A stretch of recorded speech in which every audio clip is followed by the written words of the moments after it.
এক সিংহ এমতে বড় কাবু হয়ে পড়েছে, গুহা ছেড়ে নড়বার ক্ষমতা নেই। সে তখন তার প্রিয় অনুচর খ্যাকশিয়ালকে বললে, শোন, তুমি যদি আমায় বাঁচিয়ে রাখতে চাও তাহলে এক কাজ করতে হবে তোমায়।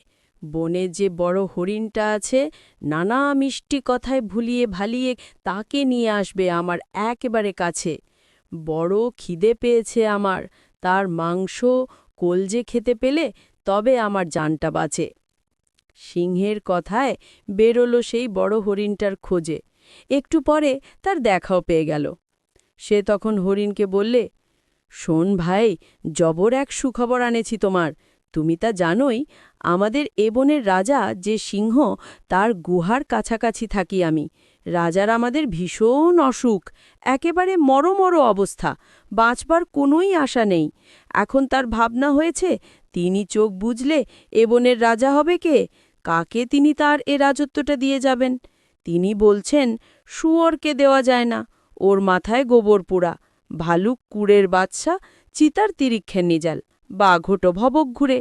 সুতরাং এদের কাউকে বনের রাজা করা যায় না। অনেক ভেবে চিনতে বিচার করে শেষে তিনি তোমাকেই বনের রাজা করে যাবেন ঠিক করেছেন। এর কারণ হচ্ছে, তিনি বলছেন, বেশ উঁচু বড়সড় জমকালো চেহারা তোমার, বাঁচবেও অনেক দিন।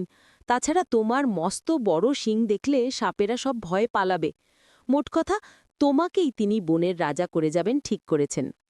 একটু থেমে শেয়াল বললে, শুনলে তো সব, এখন এই সুখবরের জন্যে আমায় কি দেবে তাই বলো, একটু তাড়াতাড়ি বলো, কারণ এখনই ফিরতে হবে আমায়। সিংহ আমার পথ চেয়ে বসে আছেন।